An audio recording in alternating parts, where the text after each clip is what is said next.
नमस्कार। आज इस वीडियो में हम सीखने वाले हैं क्या कि ऊर्जा किसे कहते हैं। देखिए, इससे पहले वाले पार्ट 1 में हमने बता दिया है कि कार्य किसे कहते हैं, कार्य का मात्रक क्या है, कार्य का एसआई मात्रक क्या है, कार्य का एमकेएस मात्रक क्या है। मैंने सारा कुछ बता दिया, कब कार्य होगा, कब कार्य नहीं बोला जाएगा, सारा कुछ बताया।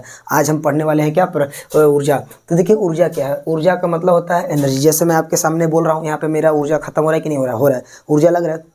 तो देखिए, किसी भी कार्य को करने के लिए सबसे पहले क्या चाहिए, ऊर्जा चाहिए। और जितना ज़्यादा आप कार्य करेंगे उतना ज़्यादा ऊर्जा खत्म होगा। तो कार्य और ऊर्जा बोला जाए तो दोनों एक दूसरे के पूरक है। मतलब जितना कार्य होगा उतना ऊर्जा खत्म होगी, और जितना ज़्यादा कार्य आपको लंबा करना है तो उतना ऊर्जा का आवश्यकता पड़ेगी। देखिए, पहले ऊर्जा कहते किसे, कार्य करने की क्षमता को। बहुत सारा टीचरें पढ़ाए होंगे कार्य करने की क्षमता को ऊर्जा करते। कार्य करने की क्षमता, कौन सी कार्य करने की क्षमता, जो आपके अंदर जो आप काम कर रहे हैं उसको कितना लंबे समय तक कर सकते हैं। जैसे कभी आप और आपके फ्रेंड 4 लोग साथ में दौड़ रहे हो। अब 4 लोग साथ में दौड़ रहे हो तो कोई पहले थक जाता है, कोई बाद में थकता है, कोई सबसे आगे जाकर फर्स्ट आ जाता है। तो देखिए, जिसके अंदर जितना ज़्यादा ऊर्जा होगा वह उतना ज़्यादा क्या करेगा, कार्य करेगा। 100 बात की एक बात। तो कार्य करने की क्षमता को क्या कहते हैं, ऊर्जा कहते हैं। अब मैंने बता दिया कि कार्य को किसे दिखाते हैं, W से, और एनर्जी को किसे, ऊर्जा को किसे दिखाते हैं, E से। तो क्या हम बोल सकते हैं कि कार्य और ऊर्जा दोनों एक ही में निहित है, मतलब समाहित है। ऊर्जा का जो एसआई मात्रक होता है, जैसे कि कार्य, हम बोलें कि कार्य और ऊर्जा एक ही है, तो ऊर्जा का एसआई मात्रक क्या होता है, जूल। तो उसी प्रकार से कार्य का भी तो एसआई मात्रक जूल है। तो कार्य का एसआई मात्रक जूल, तो ऊर्जा का मात्रक भी जूल। ऊर्जा जैसे कार्य कैसा है, अदिश राशि, तो हमारा ए भी कैसा होगा, एक अदिश राशि। समझ में आ गया। देखिए, ऊर्जा का एक बड़ा मात्रक भी होता है जिसको हम लोग किलो जूल बोलते हैं। किलो जूल, 1 किलो जूल बराबर होता है 1000 जूल। समझ में आ गया। और कार्य, आपको पता है, पहले मैंने बताया था कि कार्य का जो परिमाण निम्न दिशाओं पर निर्भर करता है। जैसे कि ज़्यादा बल लगेगा तो ज़्यादा बल लगाएंगे तो उस पर क्या होगा, ज़्यादा कार्य होगा, और कम बल लगाएंगे तो कम कार्य होगा। और ऐसा बात नहीं है। देखिए क्या लिखा है कि किसी वस्तु में निहित ऊर्जा, जितना ऊर्जा समाहित है उस वस्तु द्वारा किए जाने वाले कार्य के बराबर होता है। मतलब नहीं समझे, किसी वस्तु द्वारा जितना भी ऊर्जा होगा तो उसमें निहित ऊर्जा, जितना समाहित ऊर्जा है। जैसे मेरे में बहुत ज़्यादा ऊर्जा है, बोला ना कि मैं और मेरा फ्रेंड दोनों लोग साथ में पढ़ रहे हैं, तो वो 4 घंटा पढ़ा, मैं 8 घंटा, तो उससे अधिक मेरे अंदर ऊर्जा है। तो निहित ऊर्जा उस वस्तु द्वारा किए जाने वाले कार्य, मतलब मेरी कार्य क्षमता क्या है, अधिक है, तो वह कार्य ऊर्जा के क्या होता है, बराबर होता है। मतलब मैं लंबा समय तक मैं कार्य किया, मतलब मेरे अंदर लंबे समय तक ऊर्जा थी, कम समय तक कार्य किया, कम ऊर्जा थी। आई थिंक समझ में आएगा। देखिए, ऊर्जा कई प्रकार से होते हैं। अगर जब आप पढ़ेंगे तो सोचेंगे तो ऊर्जा बहुत सारा है। पवन ऊर्जा, ऊष्मीय ऊर्जा, नाभिकीय ऊर्जा, रासायनिक ऊर्जा, प्रकाश ऊर्जा, विद्युत ऊर्जा, यांत्रिक ऊर्जा, बहुत सारे ऊर्जाएँ हैं। तो हम क्या इस 9th में डिटेल में कौन कौन सा पढ़ेंगे। तो क्लास 9th के लिए आप देखेंगे तो केवल और केवल आपको यांत्रिकी ऊर्जा पढ़ना है। कौन सा ऊर्जा, यांत्रिकी ऊर्जा। और यांत्रिकी ऊर्जा में जो यांत्रिक ऊर्जा, जिसको हम मैकेनिकल एनर्जी, रासायनिक chemical energy, electrical energy, light energy, उसके बाद न्यूक्लियर एनर्जी, थर्मल एनर्जी, ऐसे करके एयर एनर्जी, बहुत सारा एनर्जी है। तो क्या हम सारे के विषय में पढ़ेंगे, तो नहीं। रासायनिक ऊर्जा रासायनिक की वजह से होता है, विद्युत ऊर्जा विद्युत की वजह से, प्रकाश ऊर्जा प्रकाश के नाभिकीय ऊर्जा, ऐसे करके पूरा होता है। देखिए, ऊर्जा का अलग अलग कई तरीके से हम लोग नाम जानते हैं। अब बात आती है कि जो हमारा यांत्रिकी ऊर्जा है, जस्ट मिनट, जो हमारा क्या है, यांत्रिकी ऊर्जा है, तो हम उसको पहले समझ लेते हैं कि यांत्रिकी ऊर्जा। देखिए, यांत्रिक ऊर्जा क्या है, यांत्रिक ऊर्जा, जिसको हम लोग क्या बोलते हैं, मैकेनिकल एनर्जी, मैकेनिकल एनर्जी। ठीक, थोड़ा CBSE वाला भी मैटर करते चलिए। तो इसको क्या बोलते हैं, मैकेनिकल एनर्जी। मैकेनिकल एनर्जी क्या है कि किसी वस्तु की गति एवं स्थिति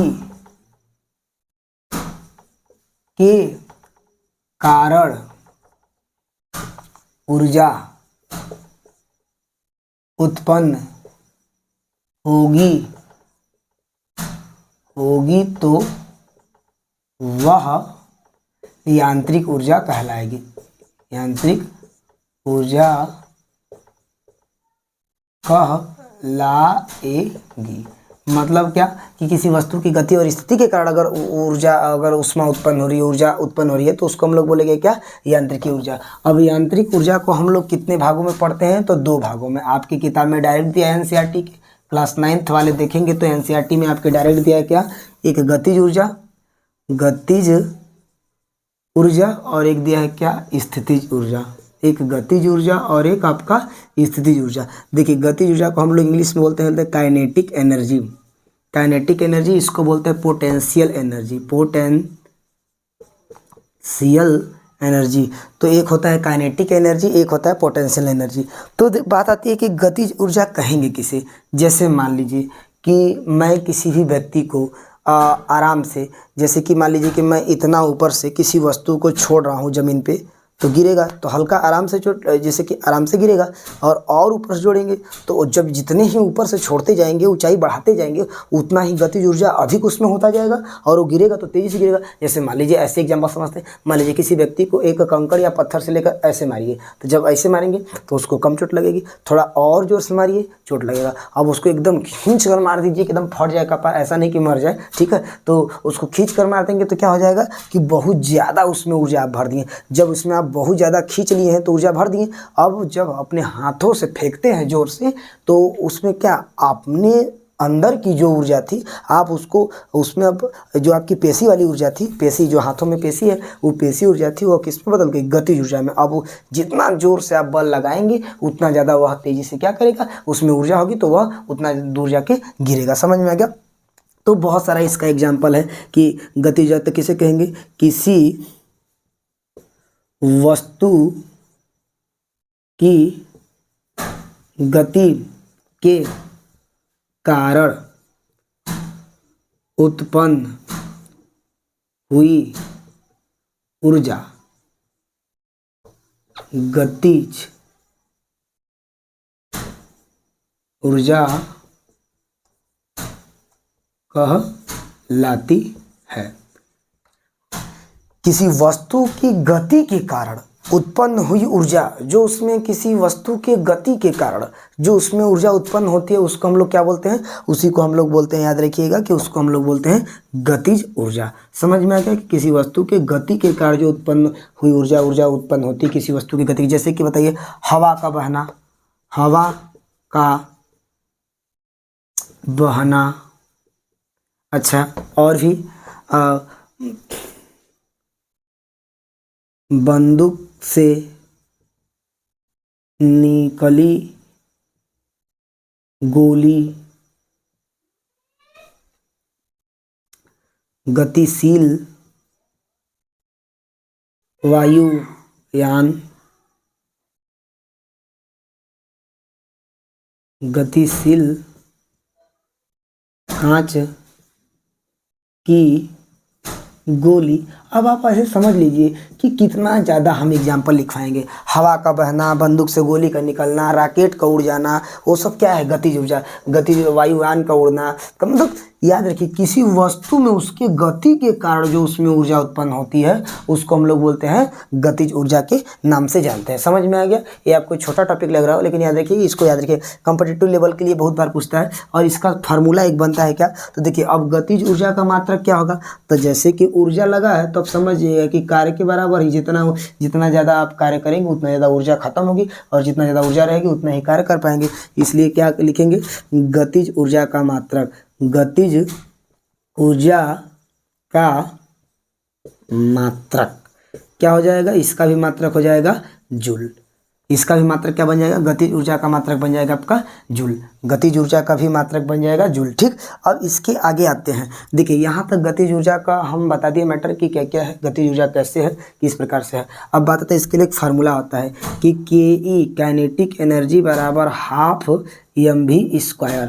एक फार्मूला बनता है कि के बराबर हाफ mv², जो कि इससे बहुत ज़्यादा आपके एनसीईआरटी में न्यूमेरिकल दिया है तो उसको हम लगवाएंगे। मेरा ऑफलाइन और ऑनलाइन दोनों क्लासेज है तो मैं दोनों पे न्यूमेरिकल करवा दूंगा एनसीईआरटी का। इससे मैं सिद्ध कराऊंगा कि फार्मूला आया कैसे। ठीक, इसके बाद अपना एक आता है कौन सा, याद रखिएगा, गति के बाद आता है एक स्थितिज ऊर्जावती। तो एकदम सेम परिभाषा, किसी वस्तु की गति नहीं, स्थिति के कारण, जब किसी वस्तु की स्थिति के कारण उसमें ऊर्जा उत्पन्न होता है तो उसे हम बोलते हैं क्या, स्थितिज ऊर्जा। फिर से आई रिपीट, जब किसी वस्तु की गति के कारण जो ऊर्जा उत्पन्न होता है उसे हम लोग क्या बोलेंगे, जब किसी वस्तु की स्थिति के कारण ऊर्जा उसमें उत्पन्न हुई हो और वह क्षमता बना उसके साथ साथ, तो उसे हम लोग बोलेंगे क्या, कि स्थितिज ऊर्जा। समझ में आ गया। और स्थितिज ऊर्जा के लिए फार्मूला बनता है कि U बराबर mgh, तो इसको हम लगवाएंगे। इसके लिए ये स्थितिज ऊर्जा स्थिति में बदलाव, जैसे जितना ज़्यादा वस्तु को ऊपर करेंगे उसकी स्थिति में क्या कर रहा है, परिवर्तन। देखा जाए तो दोनों एक ऊर्जा साथ में हो रहा है, क्योंकि देखिए जैसे तीर का धनुष खींचते हैं, तो जैसे तीर का धनुष खींचेंगे तो उसकी स्थिति बदल रहा है, आधा थोड़ा सा खींचेंगे थोड़ा दूर तीर जाएगा, ज़्यादा खींचेंगे और दूर जाएगा, एकदम खींच कर मारेंगे एकदम, तो उसकी स्थिति में परिवर्तन किए हैं। और स्थिति में परिवर्तन किएंगे, अब धनुष जब छोड़ेंगे तो सॉरी जब तीर छोड़ेंगे धनुष से तो तेजी से जाएगा एकदम गति के, तो जितना ज़्यादा स्थिति में परिवर्तन करेंगे उतना ज़्यादा गति ऊर्जा का मान बढ़ता जाएगा। समझ में आ गया। तो ये दोनों फार्मूले में ना मैं इसको अभी आपको क्या करवाता हूँ, इन दोनों को सिद्ध करवा देता हूँ। ठीक, देखिए अब इसके बाद हम क्या करते हैं, हम इसके बाद करते हैं गतिज ऊर्जा के सूत्र को कैसे लाएं, जो कि ke बराबर क्या होता है, हाफ mv²। ये फार्मूला आया कहाँ से, कैसे बना, तो चलिए समझते हैं इसे। अगर मान लीजिए कि यम द्रव्यमान की कोई वस्तु, यम द्रव्यमान की एक वस्तु है जो कि कितने v वेग से गतिशील है। यम द्रव्यमान की मान लीजिए कि ये यम द्रव्यमान का कोई वस्तु है जो कि v वेग से क्या है, चल रही है, तो v वेग से सॉरी u वेग से गतिशील है। तो इस वस्तु पर कौन सा F बल लगा और वस्तु कितना यस दूरी तक विस्थापन हो गई। तो यहाँ पे कार्य हमारा हो जाएगा कि W बराबर F इंटू एस, क्योंकि वस्तु पे बल लगा और यस दूरी विस्थापन होगी। तो कार्य इसके पीछे पड़ के आए कि नहीं आए, बिल्कुल पड़ गया। देखिए झूठ मत बोलिएगा, पक्का एकदम याद रखिएगा। तो ये क्या हो जाएगा आपका कि जो कार्य हो जाएगा वो F इंटू एस हो जाएगा, और विस्थापन हुई तो इसका वेग u से कितना हो गया, v, जो u से चल रहा था, अब इसका योग u से क्या हो जाएगा, v हो गया तब। और उसमें त्वरण उत्पन्न होता है क्या, a त्वरण उत्पन्न हो जाता है। तब हम जानते हैं पीछे वाले बल और गति नियम में पढ़े थे हमने, जब पढ़ा था तो उसमें न्यूटन का दूसरा नियम पढ़ा था, और दूसरे नियम में आता है F बराबर m में एक फार्मूला आता है। देखिए ये सूत्र लाने के लिए हम ये फार्मूला का यूज करेंगे।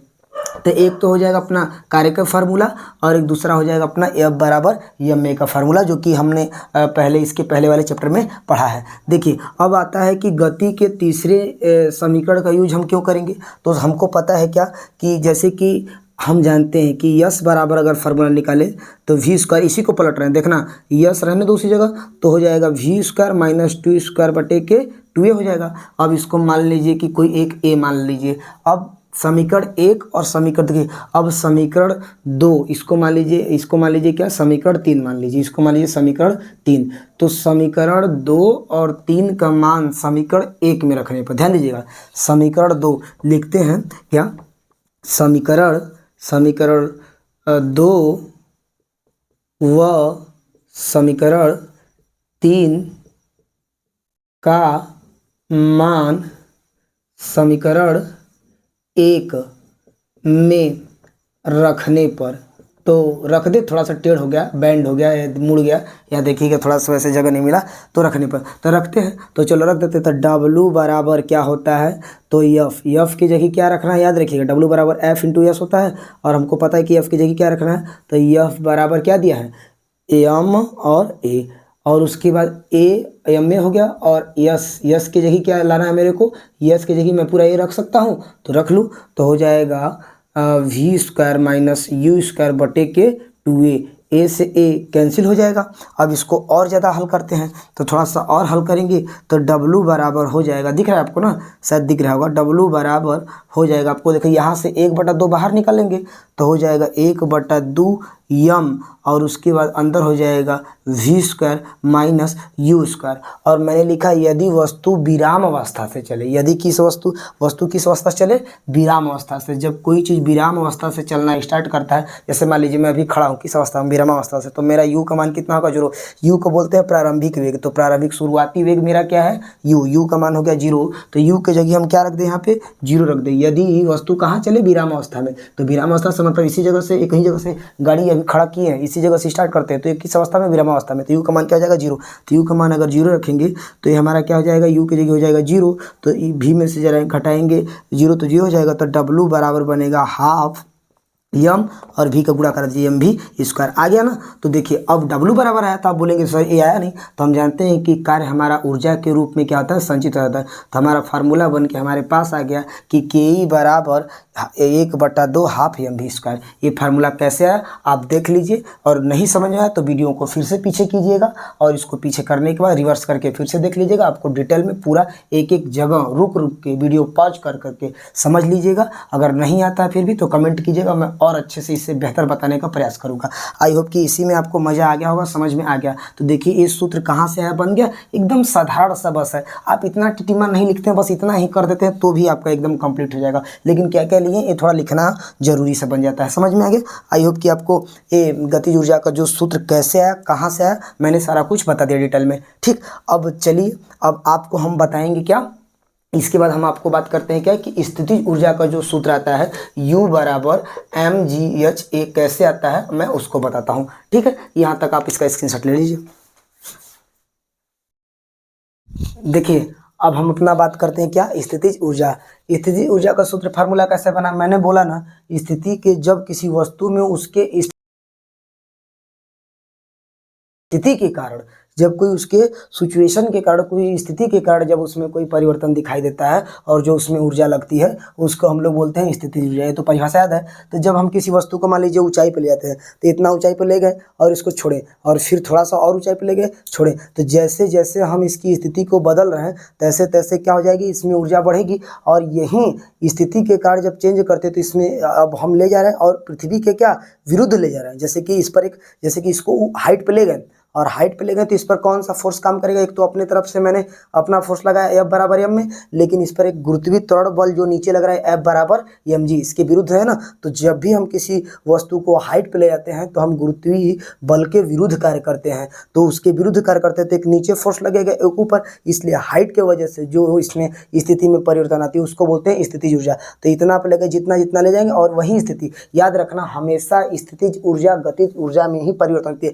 जैसे कि अर्जुन ने मछली के हाथ में जब उनके ऋषि मुनि पूछे कि आपको क्या दिखाई दे रहा है, तो उन्होंने क्या मुझे मछली कहा, तो जब तीर को खींच कर मारे थे निशाना लगा के, तो जब खींचे तो कौन स्थितिज ऊर्जा और छोड़ दिए तो कौन सा गतिज ऊर्जा। बैडमिंटन को देखिए, आपको खेलने वाला टेनिस जो प्लेयर खिलाड़ी है हमारा, वो खिलाड़ी खेलता है तो देखते हैं जब आता है तो इस पर गेंद टकराती है तो स्थिति के कारण पीछे चली जाती है और फिर हिल कर जब ऐसे मारते हैं खींच कर, तो कौन सा, इसको हम लोग बोलते हैं वहाँ पे स्थितिज ऊर्जा। आपने कभी स्प्रिंग जम्प किया है, स्प्रिंग देखिए, जब आप स्प्रिंग को ऐसे हाथ में लेते हैं और दोनों तरफ से फोर ला के दबाते हैं और जैसे ही छोड़ते हैं उसकी स्थिति बदल गई, और जैसे ही छोड़ते हैं तुरंत इधर पीछे बाहर की तरफ डिस्प्लेसमेंट करेगी, तो बाहर की तरफ। तो अगर आपसे कोई कभी कभी क्वेश्चन पूछ देता है कि चलिए बताइए स्प्रिंग में दोनों तरफ से हम फोर्स लगा रहे हैं तो इसका जो डिस्प्लेसमेंट होगा एक इधर होगा, तो डिस्प्लेसमेंट जब भी होगा तो बाहर ही होगा क्योंकि चापेंगे तो सिकुड़ जाएगा, और जब आप चापेंगे, जब चपबे तो का हो सिकुड़ जी, और जब सिकुड़ी तो तोके पता है कि क्या हो बाहर फेंकेगा, तो इसका डायरेक्शन क्या हो जाएगा नेगेटिव। तो याद रखना कि हमेशा डायरेक्शन इसका क्या होता है नेगेटिव। आइए समझते हैं। तो जब हम किसी वस्तु को कहा स्थिति देकर एक स्थिति ऊर्जा देखते हैं, हम इसका स्थिति ऊर्जा कब, ऊंचाई पर, हमेशा हाइट पे। हाइट पे देखेंगे तो यदि m द्रव्यमान के वस्तु को कहा हम एक ऊपर तक, मान लीजिए कि m द्रव्यमान का वस्तु है, मैं इसको ऊपर तक ले जाऊंगा, m द्रव्यमान तक ऊंचे तक ले जाए तो ऊंचाई मतलब s उठाया, और उसके बाद पृथ्वी पर एक गुरुत्वीय त्वरण बल नीचे की तरफ इस पर काम करेगा कि नहीं करेगा, खींच रहा है कि नहीं, क्योंकि इसको छोड़ेंगे तो तुरंत नीचे देखिए गिर रहा है कि नहीं गिर रहा है, तो वैसे करके नीचे गिर जाता है तो उस पर mg फोर्स काम करता है। तो जब वस्तु को उठाने के लिए हम गुरुत्वीय तल के विरुद्ध कार्य करना पड़ता है तो हमको कार्य करेंगे, तो कार्य बराबर हो जाएगा W बराबर F इंटू एस, ये तो पता है कार्य। अब आपको पता है F जो लग रहा था फोर्स, मैंने बोला है कि वस्तु पे कहाँ लगेगा, अब नीचे की तरफ एक बल कार्य करेगा जो कि F बराबर m में जहाँ हम यूज करते थे, अब यहाँ पे क्या करेंगे, F बराबर क्या करेंगे mg, तो F बराबर mg हो गया। और यस जो विस्थापन, तो जब किसी वस्तु को ऊपर ले जा रहे हो हाइट पर, तो विस्थापन मतलब दूरी ले जा रहे हो, तो उसी विस्थापन को हम क्या बोल देंगे कि ऊंचाई हो गई, क्या हो गई वो ऊंचाई होगी। तो यस बराबर एच हो जाता है, तो यहाँ पे यस के देखिए एच रख देंगे तो हमको मिल जाएगा का अपनी स्थिति के कारण, तो फार्मूला मिल जाएगा कि ईपी मतलब कि पोटेंशियल एनर्जी बराबर mgh, इस फार्मूला होता है, इसी पे क्या लगता है न्यूमेरिकल। अब यहाँ पे क्या होगा कि यह कार्य वस्तु में गुरुत्वीय ऊर्जा, अब जब गुरुत्वीय के तौर पे ग्रेविटेशन के कारण जब कोई स्थितिज ऊर्जा में परिवर्तन होता है तो उसको बोलते हैं गुरुत्वीय स्थितिज ऊर्जा। जब गुरुत्वीय त्वरण बल के कारण ऐसा होता है तो यहाँ पे जो जी का मान होता है वो हमेशा क्या होता है 9.8 या 10, लगभग 10 मीटर प्रति सेकंड होता है। 9.8 मीटर प्रति सेकंड रख के जी का मान हमेशा हम निकालते हैं, गुरुत्वीय त्वरण का मान है। समझ में आ गया, क्योंकि वह गुरुत्वीय त्वरण कर जाएगा। तो आई होप कि देखिए छोटा सा डिफिनेशन था, सॉरी एक छोटा सा ही इसका डेरिवेशन था, डेरिवेशन कर दिए, इसका निगमन हो गया। तो ये था आपका स्थितिज ऊर्जा, मैंने गतिज ऊर्जा ऊर्जा बताया, अब गतिज ऊर्जा, स्थितिज ऊर्जा का डिफिनेशन। ठीक है, आई होप कि मैं इतने वीडियो में आपको सारा कुछ बताया हूँ। अगर अभी तक इस वीडियो में जहाँ भी त्रुटियाँ कोई गलतियाँ पाई जाती हैं तो प्लीज़ आप उसे ज़रूर कमेंट कीजिएगा। मैं बार बार वीडियो में बोलता हूँ कि आप मेरे कमियों को बताइए, ताकि मैं इसे बार बार सुधार कर एक बेहतर करने का बढ़िया सा एक अच्छा सा प्रयास करूँगा, हर बार कोशिश करूँगा, क्योंकि जब तक आप नहीं साथ देंगे तब तक हम आपके साथ चलकर मेहनत नहीं कर पाएंगे। ठीक है, इसलिए याद रखिए कि आपका साथ हमें चाहिए और आप अच्छे से वीडियो को वॉच किया कीजिए। चलिए, जहाँ पे नहीं समझ आता पूछिए, स्क्रीनशॉट ले लीजिए। धन्यवाद।